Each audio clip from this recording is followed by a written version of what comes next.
En enero de 1854, en las profundidades de los silenciosos corredores de una casa de plantación en Virginia, una partera posó sus manos temblorosas sobre un niño recién nacido y se congeló. El niño, aunque saludable en todos los sentidos, tenía una mano que desafiaba a la naturaleza, 6 dedos, cada hueso perfecto, cada nudillo real, cada uña rosada y viva. Afuera de esa pequeña sala de partos esperaban 3 hombres, atados no por el destino, sino por la codicia, hermanos que decían ser, cada uno, el padre del niño, y la mujer que acababa de traer a este niño al mundo, no era su esposa en ningún sentido sagrado, sino su compra, una mujer cuya piel era del color de la sal, y la luz de luna, cuyo cabello brillaba como telarañas tejidas en la nieve, una esclava albina comprada en Nueva Orleans por 4,000 y forzada a un matrimonio compartido por 3 hermanos desesperados por preservar su herencia. Ese bebé de 6 dedos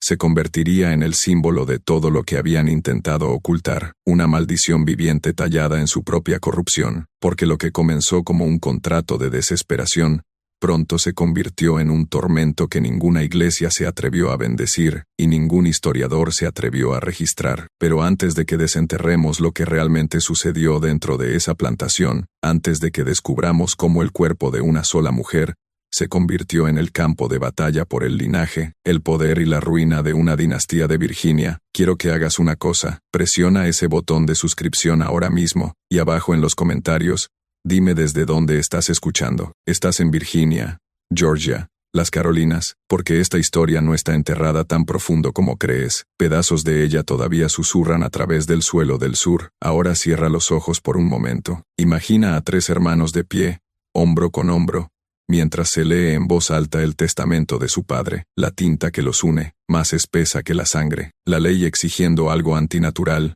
Una unión singular, decía el documento, un matrimonio que mantendría la tierra íntegra, la sangre pura, y el nombre, Ruddled, intacto. Era una cláusula que torcería las almas de 3 hombres, en una decisión monstruosa, una decisión que los llevaría directamente a ella, la mujer cuya piel blanca un día daría a luz a un niño marcado por 6 dedos y 1000 pecados. La plantación Ruddled se extendía sobre 800 acres de suelo de Virginia, sus campos de tabaco ondulando como un océano verde bajo el sol de julio. 3 generaciones la habían construido, cada ladrillo de la mansión prensado con ganancias y orgullo. Cuando Josiah Ruddle murió repentinamente en la primavera de 1852, sus 3 hijos se pararon junto a su tumba con más miedo que dolor. No estaban llorando a su padre, estaban calculando el costo de su legado. Samuel, el mayor, era todo mando y precaución, 34 años, con una mandíbula tallada en hierro, y una mirada que no admitía discusión. Thomas, 3 años menor, era el pensador, sus dedos siempre manchados de tinta y preocupación, y William, el menor, alto y demasiado tierno para el mundo que gobernaban sus hermanos, había estudiado las escrituras antes de que la tragedia lo arrastrara a casa. Durante días después del funeral, los hermanos esperaron a que se leyera el testamento. Sabían que Josiah había sido estricto con el linaje, obsesionado con la pureza del nombre Ruddled, pero nada podría haberlos preparado para la cláusula que Chester Hafford, el abogado de la familia, leyó en voz alta esa sofocante tarde de abril. La herencia, todas las tierras, casas, activos y propiedades, seguirían siendo suyas solo si los 3 hermanos entraban en una unión singular, que preservara la pureza de su linaje. Una unión, una esposa, un heredero. Si la condición no se cumplía en un plazo de 3 años, cada acre sería vendido, cada dólar entregado a la Sociedad Agrícola de Virginia. A los hermanos les quedarían 300 a cada uno, una suma humillante para hombres que comían en plata y firmaban sus nombres con tinta fina. La primera reacción de Samuel fue de incredulidad. La de Thomas fue de pánico, la de William fue la oración, pero Hafford solo se ajustó las gafas y dijo en voz baja, su padre creía que la división destruiría esta propiedad, deseaba que permanecieran unidos, por sangre, por ley, por matrimonio. El silencio llenó el estudio, espeso como el olor a humo de tabaco. Samuel se apartó de la ventana y dijo lo que los 3 sabían pero no se atrevían a decir, entonces debemos encontrar a una mujer que no pueda negarse. Esa noche, mientras el viento de Virginia siseaba entre los robles, tramaron lo impensable, una esposa compartida, atada a los 3 hermanos, esclavizada a su herencia, una solución disfrazada de pecado, y en algún lugar a lo lejos, invisible y esperando, El destino ya la había elegido. Un pálido fantasma encadenado que un día daría a luz al niño de los 6 dedos. El plan comenzó en silencio. Un secreto forjado bajo el parpadeo de la luz de una lámpara dentro del estudio Ruddled. Samuel manejó los aspectos prácticos. Thomas rastreó los libros de contabilidad, los gastos de viaje, las subastas a vigilar. William se sentó aparte, con la Biblia abierta, pero sin leer, sus dedos trazando versículos en los que ya no creía. En junio de 1852, Hafford había enviado noticias de una próxima venta en Nueva Orleans. Entre los listados, una joven, de tez pálida, doméstica, entrenada, de cuerpo sano y constitución delicada, única, esa sola palabra, única, lo selló. Los hermanos viajarían al sur. El viaje de Richmond a Luisiana tomó 6 días. 6 días de ensayar racionalizaciones. Samuel se dijo a sí mismo que esto era supervivencia, no pecado. Thomas susurró sobre la herencia, no sobre la crueldad. William rezó a un Dios que había dejado de responder meses atrás. Para cuando llegaron, el aire del pantano olía a sudor y consecuencia. La casa de subastas en Charter Street no era una catedral, pero los hombres acudían a ella con la misma reverencia. Balcones de hierro arriba, acerrín bajo los pies, voces afiladas como cuchillas. Detrás de las particiones, seres humanos esperaban a ser pesados y vendidos. Y allí, en el rincón más alejado, estaba una chica tan pálida que parecía tallada en escarcha. Tenía 19 años como máximo. Su cabello caía en mechones sedosos del color de la ceniza. Sus ojos, ligeramente rosados, se desviaban hacia abajo cuando le hablaban. Su piel brillaba como cera de vela intacta por el sol. Era hermosa de una manera que asustaba a la gente, hermosa como algo que no debería existir. «Caballeros», dijo el subastador con orgullo aceitoso, «una verdadera rareza, nacida en Carolina del Sur, entrenada para el servicio doméstico, sana de mente y cuerpo, albina completa, una maravilla de la naturaleza». Samuel la rodeó como un depredador estudiando a su presa. Thomas seguía apartando la mirada. William no podía moverse en absoluto. Cuando le preguntaron su nombre, habló tan bajo que pareció que la sala se inclinó hacia adelante para escucharla. Clara. La puja comenzó en 1000, terminó en 4,000. Una fortuna obscena por una sola alma, pero para los hermanos, era una ganga por la salvación. Al anochecer, los papeles estaban firmados, la moneda intercambiada, y Clara fue conducida a la abrasadora luz del sol, sus muñecas aún rojas por viejas cadenas. Los hermanos no hablaron durante todo el viaje a casa. No tenían que hacerlo. Cada uno de ellos sabía para qué la habían comprado y en qué la obligarían a convertirse. El tren desde Luisiana cortaba a través de marismas y prados, a través del silencio y la culpa. Clara se sentó en el último vagón, con las manos juntas en el regazo, mirando a través del cristal como si el propio paisaje pudiera liberarla de lo que se avecinaba. Samuel leía periódicos. Thomas esbozaba la logística de la unión. William susurraba fragmentos de salmos que sonaban más a disculpas. Cuando llegaron a Richmond, el otoño apenas comenzaba. Vientos frescos, hojas secas. La estación en que el aire olía vagamente a finales. Al personal de la plantación solo se le había dicho que la señora, la novia de Samuel, llegaría pronto.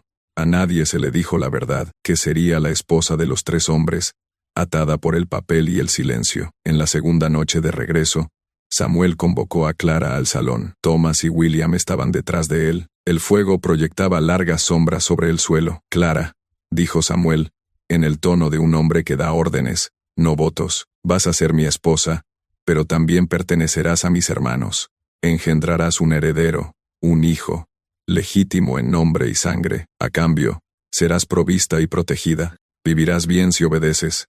¿Entiendes?». Su voz apenas les llegó. «Sí, señor». El rostro de Thomas se contrajo, pero no dijo nada. William se santiguó. Samuel continuó. «En público, serás la Sra. Samuel Ruddled. En privado, nos servirás a cada uno por igual. Si fallas en tu deber, lo lamentarás». Hubo una pausa tan pesada que parecía viva. Entonces Clara levantó la cabeza, sus ojos brillando a la luz del fuego. «¿Cuándo es la boda?» «En 2 semanas», dijo Samuel. Esa noche, mientras los hermanos caminaban por el pasillo fuera de su habitación, William murmuró: «Dios nos condenará por esto». La respuesta de Samuel llegó fría y rápida. «Entonces tendrá que hacer fila». En la boda, ella vistió un encaje blanco que la convirtió en algo mitad mujer, mitad espíritu. Los invitados susurraban sobre su tez, sobre su extraña belleza. Nadie se atrevió a preguntar de dónde había venido, pero mientras estaba de pie junto a Samuel, sus labios moviéndose a través de votos que no eligió, Clara no pensaba en la obediencia, sino en el escape. Y a todos los que escuchan ahora, escriban estas palabras en los comentarios para sellar esta verdad dentro de ustedes. Los pálidos recuerdan, escríbanlo 2 veces, luego sigan escuchando. El banquete de bodas fue un borrón de risas, que no llegaron a los ojos de nadie. Las familias locales que asistieron solo vieron lo que querían ver. El hermano Rattled mayor casándose con una mujer extraña pero hermosa. Nadie cuestionó la ausencia de su familia, su silencio, o el temblor de sus manos. La casa brillaba esa noche como un santuario construido para la hipocresía. Cuando los invitados se fueron y las velas se consumieron, el pacto de los hermanos comenzó su horror silencioso. Samuel llevó a Clara arriba. Primero, sus pasos pesados, deliberados. Thomas lo siguió horas después, temblando, asqueado por lo que estaba obligado a hacer. William fue el último. Su culpa tan feroz que apenas podía mirarla. La unión se completó al amanecer. Por ley, por testamento y por pecado, ahora les pertenecía a todos. En los días que siguieron, la plantación se movió como siempre lo había hecho. Los trabajadores trabajaban, los supervisores gritaban, y los hermanos sonreían para mantener a raya las sospechas. Pero dentro de esas paredes, algo comenzó a cambiar. Clara llevaba el silencio como una armadura, obedecía, servía, hablaba solo cuando le hablaban. Sin embargo, sus ojos, esos extraños ojos rosados, nunca perdieron su luz. Había pensamiento allí, memoria, y algo más profundo. Desafío. Fue Thomas quien primero notó las grietas que se formaban. Pasaba a su lado en el pasillo, y la sorprendía tarareando himnos que no había escuchado desde la infancia, canciones que su madre cantaba antes de morir en el parto, canciones que su padre prohibió. ¿Dónde aprendiste eso?, preguntó una mañana.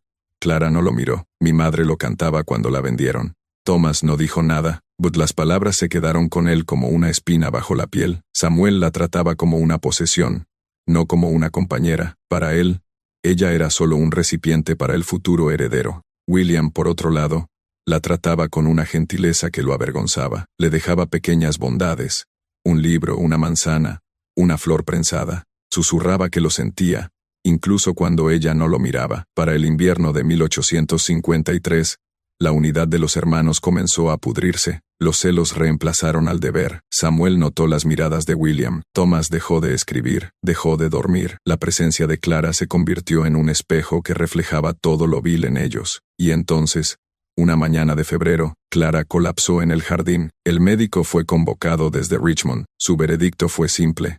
Estaba encinta. Samuel sonrió. Thomas se dio la vuelta. William lloró. Ninguno de ellos sabía todavía que lo que crecía dentro de ella no solo llevaría el nombre Rattled, le pondría fin. El invierno se derritió en una primavera lenta e inquieta. La noticia del embarazo de Clara se extendió por la plantación, como un reguero de pólvora, susurrada entre sirvientes y trabajadores de campo, que hacía tiempo habían aprendido a no decir sus pensamientos en voz alta. Para ellos, la señora de la casa siempre había parecido más una aparición que una mujer, pálida, callada, intocable. Ahora llevaba vida dentro de ella, y el mundo de los hermanos se tambaleó bajo su propio peso. Samuel caminaba más erguido, ordenó muebles nuevos, sábanas nuevas, una cuna tallada en roble importado. El heredero Rattled llegaría pronto, y con él la tierra, el título, el futuro. Trataba a Clara como una inversión a punto de madurar. Su voz siempre cortante por la expectación. Descansarás, comerás, no te alejarás de esta casa, dijo una mañana mientras ella estaba junto a la ventana mirando el amanecer. Ella solo asintió, con las manos apoyadas ligeramente sobre su vientre hinchado. Thomas se había vuelto silencioso, perdido en sus diarios. Documentaba todo, su dieta, sus síntomas, la forma de su rostro. Sin embargo, en los márgenes, su letra se retorcía en confesión. Ella sueña en voz alta, dice nombres que no son los nuestros. A veces creo que está llamando a algo más antiguo que nosotros. William, incapaz de soportar la culpa, evitaba la casa durante el día. Por la noche, se sentaba junto a su puerta, escuchando su respiración. A veces, ella se despertaba y hablaba suavemente a través de la madera. ¿Crees que un niño nacido del pecado puede ser libre alguna vez? Y él, temblando, respondía, Dios perdona todas las cosas. Su respuesta, débil pero firme, entonces debe estar ocupado. A mediados del verano, la tensión entre los hermanos se había agudizado hasta convertirse en algo peligroso. Samuel acusó a William de debilidad, de ser demasiado tierno. Thomas acusó a Samuel de crueldad. Las palabras se convirtieron en puños, y los puños en silencio. El médico la visitó de nuevo y se fue pálido, murmurando sobre señales extrañas. El latido del corazón del niño era demasiado fuerte, los movimientos demasiado frecuentes. Es como si hubiera dos corazones, dijo en voz baja, antes de que Samuel lo despidiera con una mirada fulminante. Esa noche, una tormenta arrasó el valle, la casa tembló, los cristales vibraron en los marcos, y desde la habitación de Clara llegó un sonido que congeló a cada hombre que lo escuchó. Una voz baja y sobrenatural, cantando el mismo himno que Thomas recordaba de su madre. Solo que esta vez, no era lastimero, era una advertencia. En el pasillo, Thomas susurró, «Es la canción de su madre otra vez». William negó con la cabeza.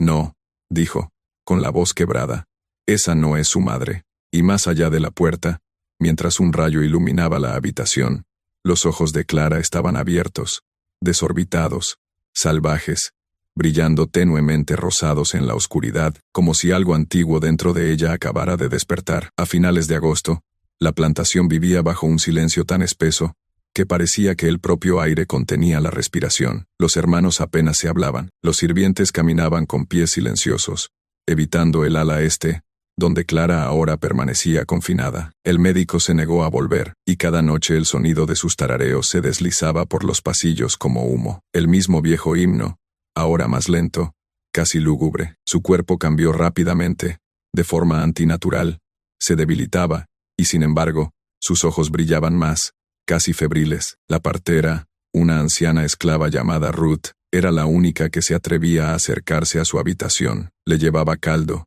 limpiaba la frente de Clara, y susurraba oraciones sobre su vientre. Una noche, Ruth acudió a Thomas temblando. «Señor, ese bebé no patea como ningún bebé que haya sentido antes», dijo. «Se mueve como si estuviera buscando». Thomas la despidió al principio, pero cuando vio a Clara a la mañana siguiente, no pudo ignorarlo. Su pulso estaba acelerado, su piel húmeda, su expresión demasiado tranquila. «Clara, ¿sientes dolor?», preguntó. Ella lo miró, una leve sonrisa fantasma en sus labios. «El dolor significa que todavía estoy aquí», susurró. Samuel se negó a oír hablar de enfermedad o miedo. «Dará a luz antes de la cosecha. Entonces esta locura terminará». Comenzó a ordenar que se prepararan nuevas escrituras, un retrato familiar encargado, la guardería pintada de azul pálido. Hablaba como si el control pudiera desterrar las consecuencias. William estaba cada día más atormentado. Se sentaba bajo la ventana de Clara al atardecer, con el rostro oculto entre las manos, murmurando escrituras que ya no daban consuelo. «No os engañéis», susurraba. «Dios no puede ser burlado». Entonces llegó la noche en que la casa despertó con gritos. Ruth salió corriendo de la habitación de Clara, con el delantal empapado de rojo, los ojos desorbitados por el terror. «Es la hora», gritó. «Pero algo no está bien». Los hermanos entraron corriendo. Un trueno restalló arriba mientras el viento aullaba a través de las contraventanas.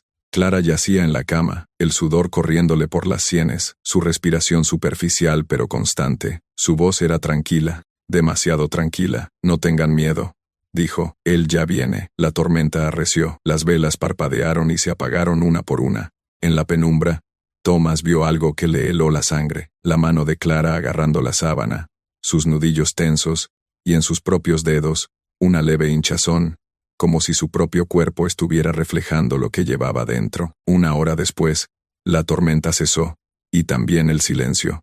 Resonó un llanto, no un llanto, sino dos, superpuestos, resonantes, sobrenaturales. Ruth cayó de rodillas, sollozando. «Señor, ten piedad. No es posible». Los ojos de Clara se abrieron, desenfocados, pero certeros. «¿No lo ven?», susurró a los hombres temblorosos a su alrededor. «Lleva la marca, igual que ellos». Y cuando Samuel levantó al recién nacido por primera vez, se le cortó la respiración. En la mano derecha del niño, 6 dedos perfectos se cerraron alrededor del suyo. La tormenta pasó antes del amanecer, dejando el mundo pesado e inmóvil. Los campos de afuera yacían empapados, los árboles doblados bajo el peso de la lluvia. Dentro de la gran casa, se instaló un tipo diferente de silencio, el tipo que viene después de que algo sagrado se ha roto. El niño yacía envuelto en lino junto a Clara, dormido pero inquieto. Su respiración era profunda, rítmica, pero extraña, como si dos pechos subieran y bajaran dentro de un cuerpo diminuto. La partera, Ruth, mantuvo la distancia. «No volveré a tocar a ese bebé», murmuró. «Algo no está bien con él, no llora como los otros niños». Tenía razón. El niño no había llorado ni una vez desde que nació. Había abierto los ojos,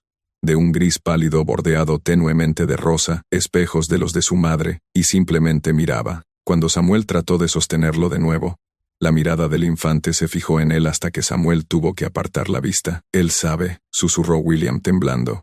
«No debería saber nada, pero sabe». Samuel ladró pidiendo silencio, furioso por el miedo de su hermano. «Es mi heredero, nuestro heredero. Es por esto que luchamos».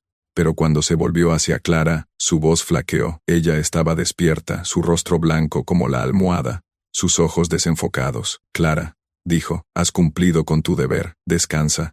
Sus labios se movieron, agrietados y secos. «No lo entiendes», respiró. «¿Crees que es tuyo?» Samuel frunció el ceño. «¿Qué quieres decir?» Su mirada se agudizó, casi cruel. «No pertenece a ninguno de ustedes». Antes de que Samuel pudiera responder, ella cerró los ojos y cayó en un sueño tan profundo que la partera pensó que se había ido. Ruth se santiguó y retrocedió, murmurando oraciones en voz baja. Durante los días siguientes, Clara apenas habló. El bebé prosperó con una rapidez antinatural. Al final de la primera semana, podía enfocar los ojos, agarrar dedos y seguir voces. William comenzó a pasar horas junto a la cuna, susurrándole himnos como si tratara de calmar algo invisible. Thomas llenó página tras página con bocetos de las manos del niño, escribiendo notas sobre peculiaridades genéticas y anomalías hereditarias no registradas, tratando de razonar lo que la fe y el miedo no podían. Samuel fue el único que se negó a verlo. Hasta la séptima noche, fue a la guardería y encontró al bebé despierto, mirando por la ventana. Cuando un rayo iluminó la habitación, el niño sonrió. No el tic sin forma de un infante, sino una deliberada y conocedora curva en la boca. Samuel retrocedió tropezando. «¿Qué eres?», susurró.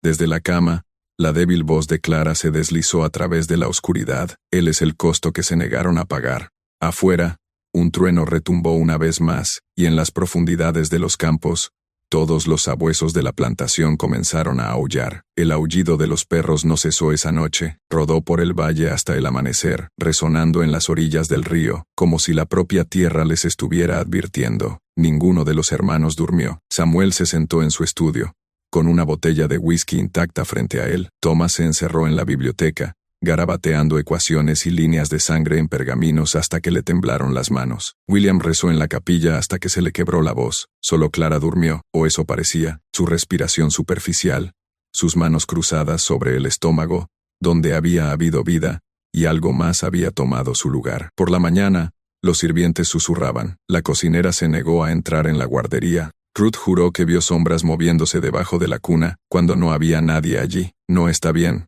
señor Samuel», susurró. «Ese niño tiene un espíritu viejo. Me mira como si estuviera contando mis años». Samuel la despidió antes del mediodía. «No más habladurías de superstición», ordenó. «El nombre Rutledge no será burlado por susurros». Pero los susurros crecieron de todos modos. El bebé, llamado Elías, se fortalecía día a día, más rápido de lo que permitía la naturaleza. A las 2 semanas de edad, su agarre podía dejar moretones. A las 3, sus ojos seguían cada movimiento en la habitación, calculadores, alertas. Cuando sonreía, inquietaba a todos. No había nada inocente en ello. Una tarde, Thomas intentó medir sus manos para otra entrada en sus notas. El infante lo miró directamente a los ojos, y con un suave arrullo, cerró su mano de 6 dedos alrededor del pulgar de Thomas. Thomas se congeló. Su pulso se detuvo por un momento. «Samuel», susurró, «no es un defecto, es evolución».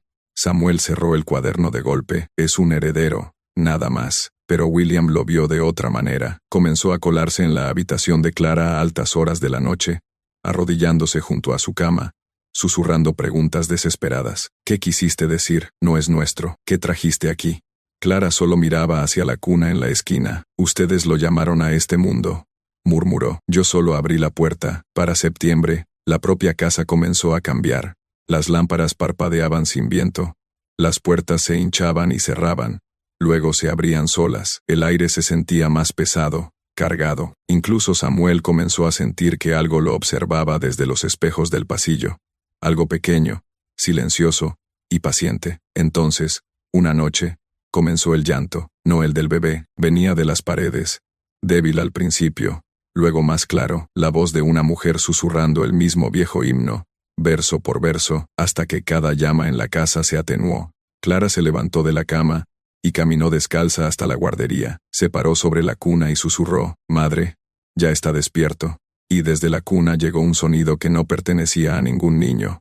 Una risa grave y escalofriante que silenció incluso al viento de afuera. Después de esa noche, la casa Rothschild nunca volvió a estar en calma. La risa, leve, escalofriante, demasiado vieja para un infante, persistía en los rincones de cada habitación. Los sirvientes comenzaron a huir uno por uno, dejando atrás su paga y sus pertenencias. Para octubre, las únicas almas que quedaban dentro de esos muros eran los 3 hermanos, Clara y el niño que nunca lloraba. Samuel trató de mantener la finca en funcionamiento como si nada hubiera cambiado. Recorría los campos cada mañana, ladrando órdenes, fingiendo no escuchar los ecos que lo seguían por los senderos. Pero cuando regresaba cada noche, sus ojos se oscurecían, sus manos temblaban como si las riendas lo quemaran. «Los hombres dicen que el bebé los observa desde las ventanas», le dijo Thomas una tarde. Samuel espetó. «Entonces diles que dejen de mirar». Thomas había dejado de escribir por completo. Sus cuadernos, antes llenos de notas y bocetos, ahora solo contenían fragmentos de oraciones. Evitaba la guardería, evitaba a Clara, evitaba incluso los espejos. Había comenzado a soñar con su madre, llamando su nombre desde los pasillos, su voz entretejida con la canción de Clara. «¿Tú también la oyes?», le preguntó a William una noche. William asintió, con los ojos vacíos. «Ella le canta a él», dijo, «cuando las velas se apagan». Era verdad, cada noche, Clara cantaba ese mismo himno, el que los hermanos recordaban de la infancia, el que su madre solía tararear cuando pensaba que nadie escuchaba. Ahora la voz de Clara lo llevaba por los pasillos como una maldición. A veces, cuando ella se detenía, otra voz, más pequeña, más aguda, terminaba el verso por ella. A mediados de octubre, los hermanos apenas hablaban. Samuel dormía en su oficina con una pistola bajo la almohada. Thomas se había puesto delgado, enfermizo, murmurando para sí mismo sobre líneas de sangre que se doblan hacia atrás. La fe de William se había resquebrajado por completo. Ya no rezaba, solo miraba al niño, como si tratara de ver la mano de Dios y la del diablo a la vez. Una noche, una tormenta se levantó sobre la plantación, feroz y repentina, como la que había marcado el nacimiento de Elías. Los rayos rasgaron el cielo, sacudiendo las paredes. En la guardería la cuna se mecía sola. La puerta se abrió de golpe, y los 3 hermanos entraron corriendo a la vez. Clara estaba sentada erguida en la cama, su rostro pálido como siempre, su cabello suelto. El niño estaba de pie en la cuna, pequeñas manos agarrando el borde. 6 dedos se curvaron alrededor de la madera, firmes y fuertes. Samuel se congeló. «No es posible». La voz de Clara era suave, casi amable. «Querían un heredero, tienen uno». Un rayo brilló de nuevo. Por un instante, los hermanos juraron ver otra figura detrás de ella, una mujer alta, velada en sombras, con ojos que brillaban del mismo rosa pálido. Entonces la luz se desvaneció, y la habitación quedó a oscuras. Cuando pasó el trueno, Elías se rió de nuevo. Ese mismo sonido antiguo y resonante, y todos los espejos de la casa se hicieron añicos a la vez. La mañana llegó gris y silenciosa, el tipo de silencio que sigue a un grito. Fragmentos de vidrio aún cubrían los suelos donde los espejos habían estallado, cada uno reflejando fragmentos de rostros que ya no parecían enteros. La casa olía a lluvia, a hierro y a algo más viejo, algo que no pertenecía a este mundo. Samuel ordenó a los sirvientes que lo limpiaran todo, pero ninguno quiso entrar en el ala este. Cuando trató de arrastrar a uno por el brazo, el hombre se liberó y huyó por el camino de tierra sin decir palabra. Al atardecer, la plantación estaba vacía, excepto por los Rothschild, Clara y el niño. Thomas pasó horas barriendo los fragmentos él solo, murmurando versos en voz baja. Se detuvo una vez para estudiar un trozo de vidrio roto, y vio su reflejo, solo que no era solo el suyo. Un segundo rostro flotaba justo detrás de su hombro, pálido y sonriente. Cuando se dio la vuelta, no había nadie allí. No durmió esa noche, ni la siguiente. Clara, confinada a su cama, parecía fortalecerse a medida que los hombres a su alrededor decaían. Apenas comía, apenas se movía. Sin embargo, su piel brillaba débilmente a la luz de las velas. El niño, Elías, rara vez se apartaba de sus brazos ahora. Sus ojos seguían todo como si estuviera escuchando algo que los demás no podían oír. William fue el primero en quebrarse. Fue a ver a Samuel una noche, con las manos temblando. La vi, susurró, a nuestra madre. Estaba en el pasillo, le estaba cantando a él. Samuel golpeó el escritorio con el puño. No viste nada, has dejado entrar la locura. Pero la voz de William se quebró, cruda y segura. Dijo las mismas palabras que padre dijo antes de morir.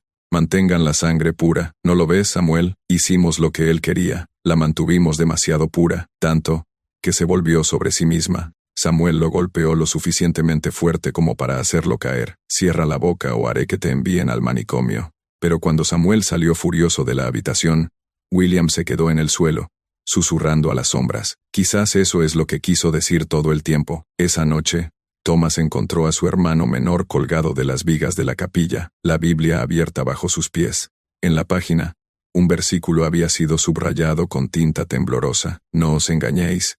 Dios no puede ser burlado. Cuando Samuel llegó, no lloró. Ordenó que el cuerpo fuera enterrado por la mañana, sin marcar.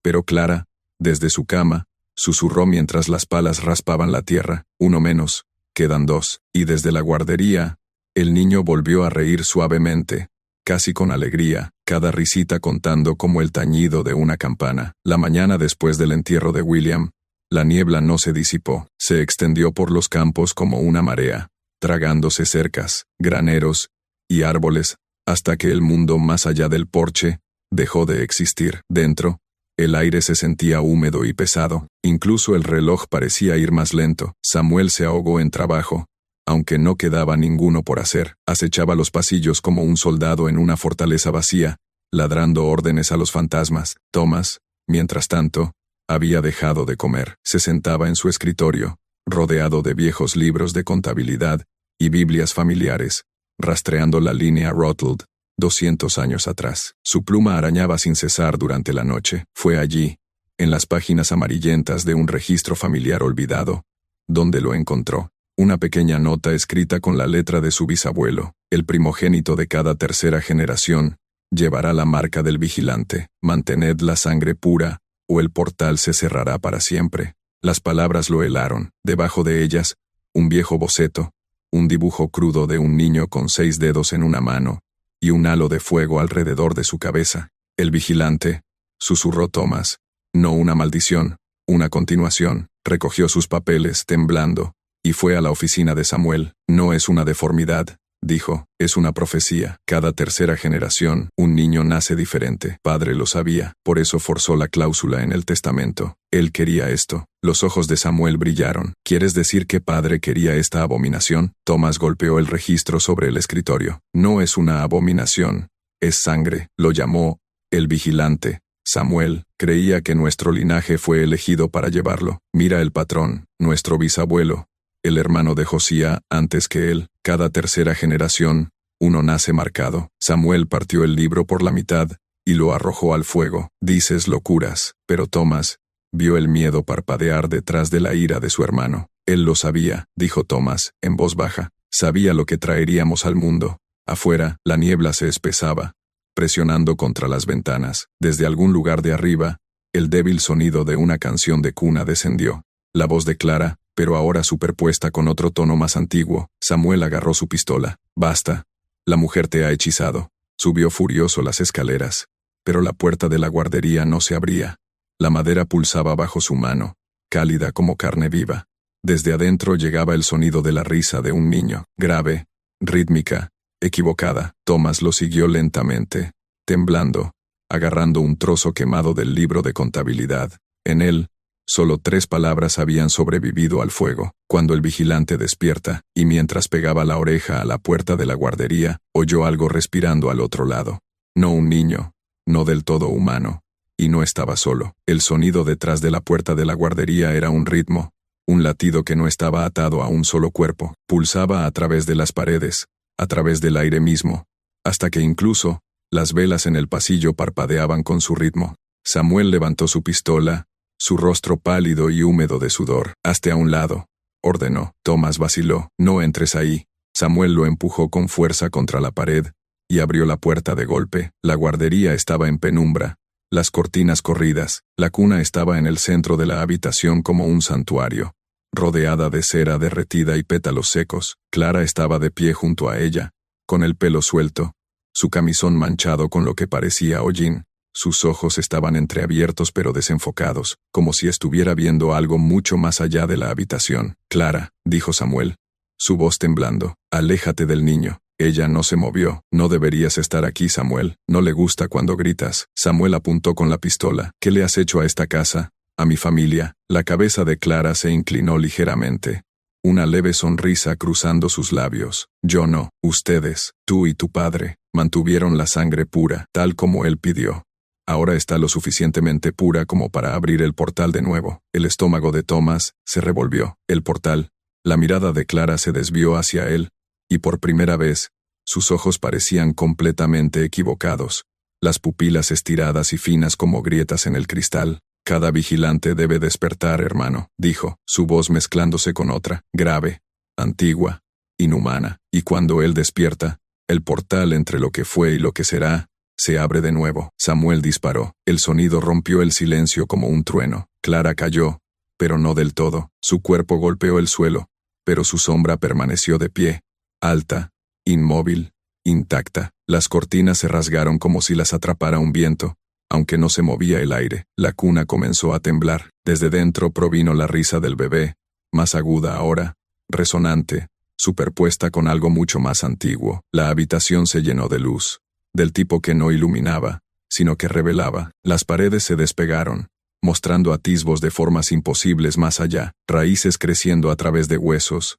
ríos de ojos, una figura ardiente observando desde la oscuridad. Samuel gritó y disparó de nuevo, aunque no quedaba nada a qué disparar. Cuando la luz se desvaneció, el cuerpo de Clara había desaparecido. La cuna estaba vacía, la ventana estaba abierta de par en par, aunque estaban a 3 pisos de altura. En el suelo, junto a ella, había una pequeña huella de mano, de 6 dedos, grabada a fuego en la madera, y desde la niebla exterior, llegó el suave e inconfundible sonido de la risita de un niño, desvaneciéndose lentamente entre los árboles. Thomas no durmió esa noche, no pudo. La imagen de esa huella de 6 dedos quemada detrás de sus ojos, cada vez que parpadeaba. La casa estaba en silencio ahora, demasiado silenciosa, sin sirvientes, sin caballos, sin sonido del viento o de los árboles de afuera.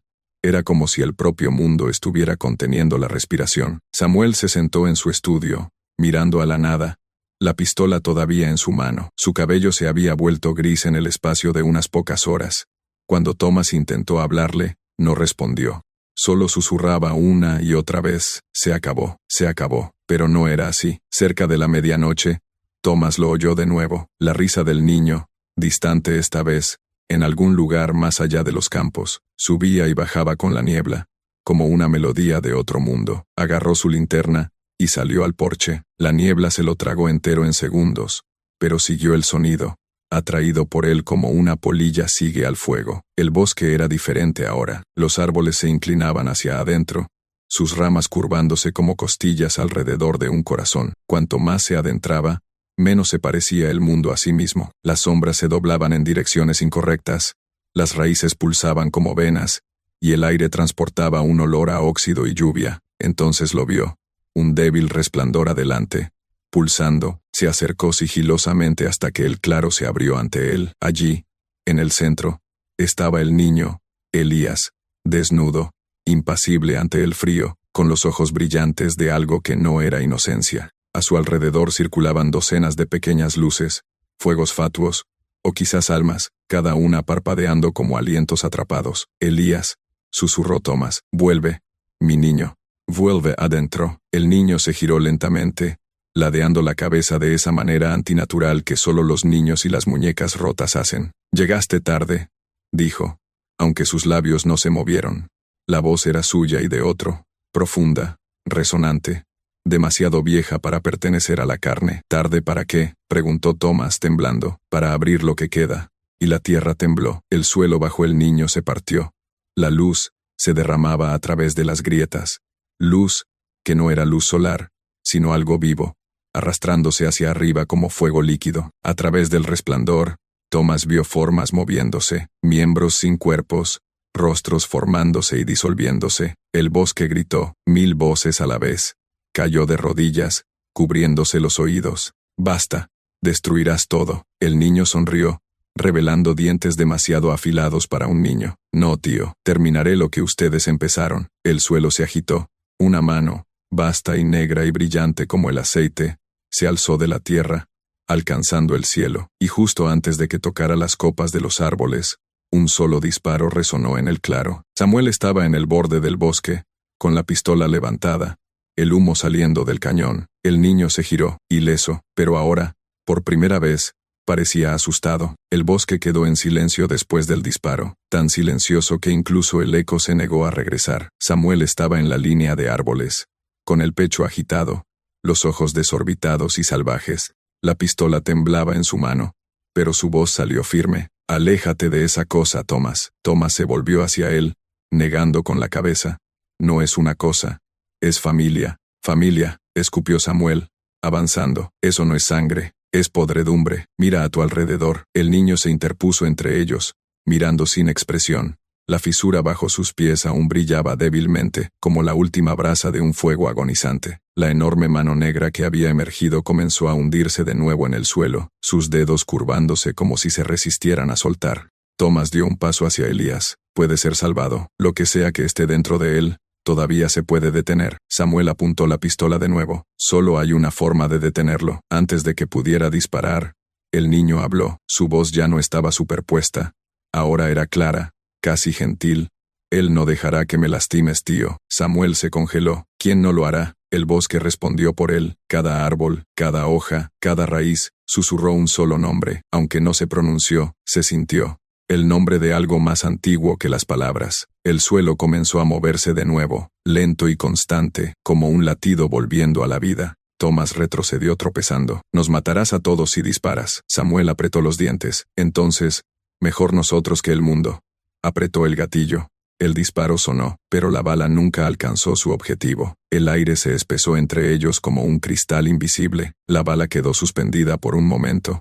Luego se derritió en una gota de luz. El niño parpadeó, y el mundo se inclinó. El cuerpo de Samuel se elevó del suelo, sus miembros agitándose como si estuvieran atrapados por manos invisibles. Jadeó, ahogándose, su pistola cayendo inútilmente en la hierba. Thomas gritó: «¡Detente! ¡Es tu tío!». La expresión del niño se suavizó. «Está en el camino». Con un crujido repugnante, el cuello de Samuel se retorció, no violentamente, sino con una precisión espeluznante. Su cuerpo se desplomó, sin vida, la niebla tragándoselo por completo. Thomas cayó de rodillas junto a él, sollozando, sus manos temblando sobre el pecho inmóvil de su hermano. «Dios nos perdone». El niño se acercó, sus pequeños pies descalzos dejando huellas ennegrecidas en el suelo. Se arrodilló y puso su mano de 6 dedos en la mejilla de Thomas. «No llores, tío.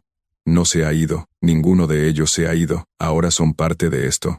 Y entonces Thomas vio el débil brillo en los árboles, rostros parpadeando en la corteza, en la niebla, en la luz misma. Los de Samuel, William, Clara, observando, esperando. El bosque estaba vivo. El vigilante había despertado. El bosque pulsaba como un ser vivo. Cada sombra parecía respirar. Rostros entraban y salían de la niebla, familiares, distorsionados, susurrando palabras que Thomas no podía entender. El aire zumbaba con poder, profundo y antiguo, como si la propia tierra estuviera recordando algo enterrado durante mucho tiempo. Thomas se arrastró hacia atrás, alejándose del cuerpo sin vida de Samuel. «Elías», susurró, su voz quebrada. «Escúchame, no tienes que hacer esto». El niño inclinó la cabeza, curioso, casi gentil. «¿Hacer qué? ¿Esto?». Thomas señaló el suelo tembloroso, los rostros que presionaban desde los árboles. «Sea lo que sea esto, puedes detenerlo». El niño parpadeó por un momento. Su voz era pequeña de nuevo, la suya propia. «Yo no lo empecé, tío. Ustedes lo hicieron. Todos ustedes lo hicieron». Entonces su expresión cambió. Sus ojos se pusieron en blanco hasta que quedaron blancos, y su voz se profundizó, superpuesta una vez más con algo más antiguo. La sangre mantuvo el portal abierto.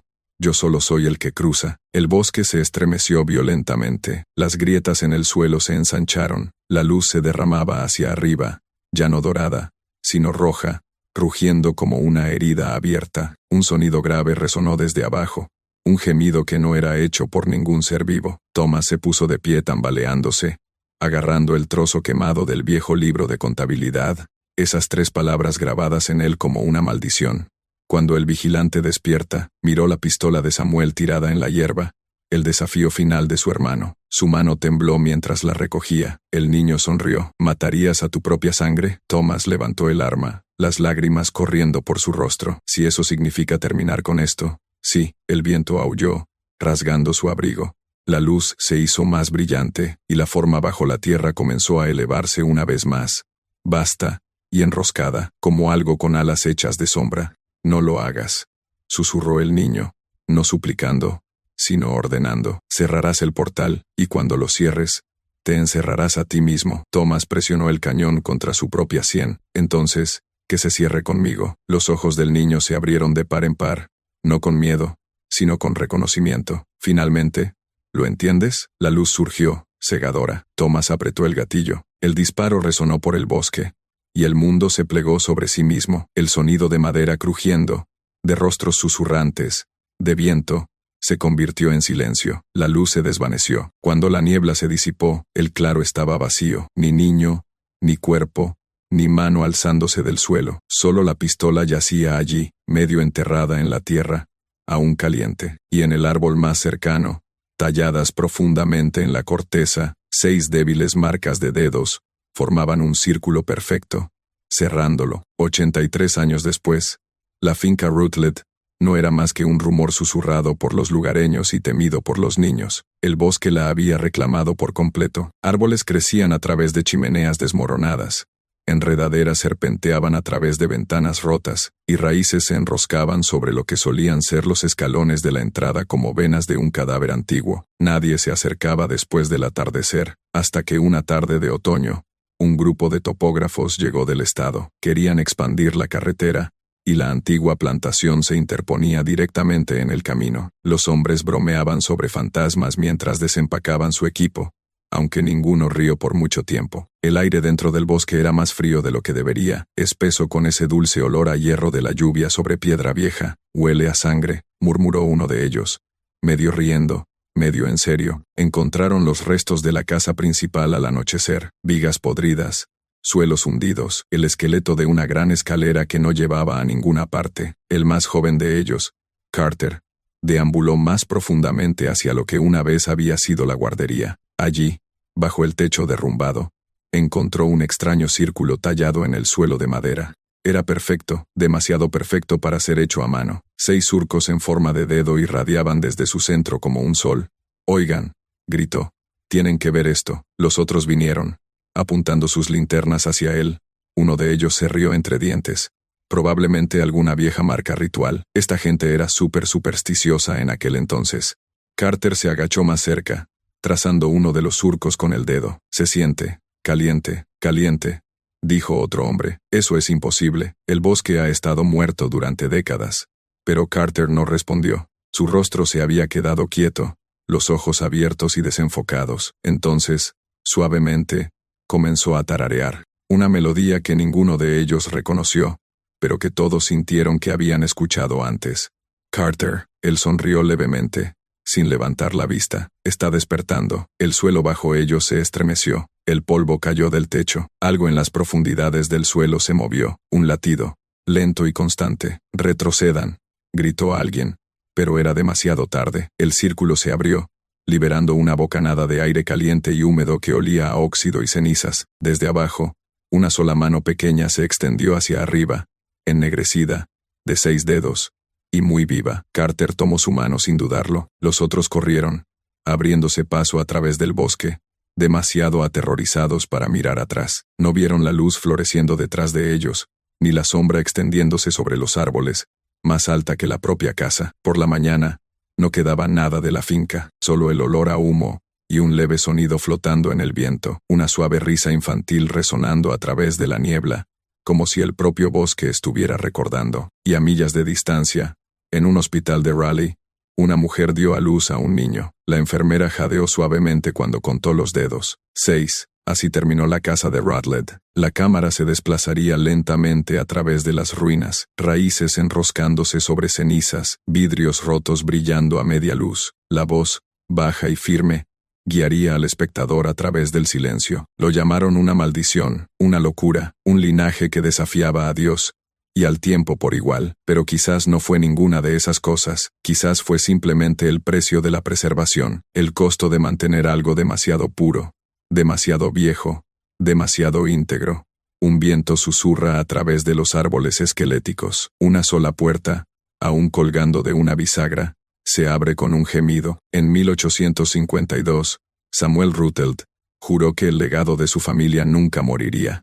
Tenía razón, la sangre recuerda, incluso cuando la memoria se desvanece, y cada pocas generaciones, despierta de nuevo, silenciosamente, pacientemente, esperando que una mano abra el círculo. La cámara enfoca hacia abajo, la tierra se mueve, debajo de las hojas, brillando débilmente, yace la misma marca de 6 dedos, tallada profundamente en el suelo. Dicen que el bosque todavía zumba en las noches frías, que puedes oír a un niño riendo entre los árboles, y que si sigues el sonido, nunca encontrarás el camino de regreso. Un parpadeo, una imagen de la guardería restaurada por una fracción de segundo, la cuna meciéndose suavemente, aunque nadie la toca, y en algún lugar, en otra ciudad, en otro siglo, nace un niño que tararea la misma melodía que se escuchó bajo esos árboles ennegrecidos. La pantalla se oscurece, solo queda el débil eco de la risa, luego la voz. Una última vez, el linaje Rutledge nunca estuvo maldito, fue elegido, y las cosas elegidas nunca mueren, esperan. Fundido a negro, el último sonido es un solo latido del corazón, lento y pesado, resonando 1, 2 veces, y luego silencio. 2 meses después del colapso del sitio de la finca Rutledge, un sobre llegó a la Sociedad Histórica de Carolina del Norte en Raleigh, sin remitente, sin sello postal, solo una palabra escrita en el frente con mano temblorosa: recuerda. Dentro había un diario encuadernado en cuero, sus páginas quebradizas, la tinta desvaída por el tiempo. La archivista que lo recibió, una mujer llamada Eleanor Hayes, lo registró como correspondencia de plantación no verificada, mediados del siglo XIX, pero mientras hojeaba sus páginas, se le cortó la respiración. La letra coincidía con la de Thomas Rutledge. Las entradas se detenían abruptamente en 1852, pero la última página la heló hasta los huesos. Escritas con tinta negra y borrosa, casi talladas en el papel, estaban estas palabras: el portal nunca se destruye, solo se mueve, vigila a través de la sangre. Cuando los 6 lloren, el vigilante despertará de nuevo. Intentó archivarlo con los demás, pero esa noche, sola en el archivo, escuchó algo extraño, un leve zumbido bajo las tablas del suelo. Era rítmico, casi musical, y aunque registró todo el edificio, nunca se detuvo. 3 noches después, el guardia de seguridad encontró el diario abierto sobre su escritorio. La habitación olía levemente a humo. Eleanor había desaparecido, pero las imágenes de la cámara de seguridad contaban otra historia.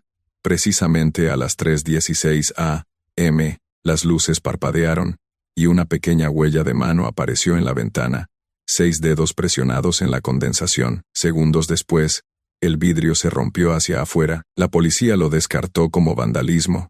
El archivo fue sellado y el caso olvidado. Pasaron los años. El diario se traspapeló, enterrado en algún lugar de los archivos bajo registros mal etiquetados. Hasta el año pasado, cuando un estudiante de posgrado que escaneaba registros de plantaciones, lo encontró de nuevo y lo subió a Internet. El archivo fue eliminado en cuestión de horas, pero no antes de ser descargado por miles, y algunos de los que lo leyeron comenzaron a reportar cosas extrañas: el olor a lluvia sobre hierro frío, el sonido de la risa de un niño en el fondo de las grabaciones telefónicas, huellas dactilares, 6 de ellas, dejadas en ventanas empañadas en hogares que no habían conocido niños en años. Nadie puede probar que el diario fuera real, pero, de nuevo, el linaje Rutledge nunca se trató de pruebas, se trataba de herencia, y algunas herencias, una vez abiertas, nunca pueden cerrarse. La pantalla permanece en negro durante unos segundos después de que la última línea de narración se desvanece. Luego, lentamente, una leve estática cobra vida, como un viejo VHS despertando después de décadas de silencio. Comienza una tenue grabación de video. La cámara tiembla, es manual, alguien respira detrás de ella. La toma recorre un escritorio. lleno de notas, impresiones y la pantalla de una computadora portátil abierta que muestra un video en pausa, el documental que acabas de ver. La voz detrás de la cámara murmura: encontré algo en el metraje, miren de cerca. La cámara hace zoom en un fotograma. La imagen en pausa muestra las ruinas de la finca Ruddled. En la esquina más alejada, apenas visible, hay una figura, pequeña, del tamaño de un niño, de pie en la niebla. No estaba allí antes. Susurra la voz. Revisé cada fotograma del original.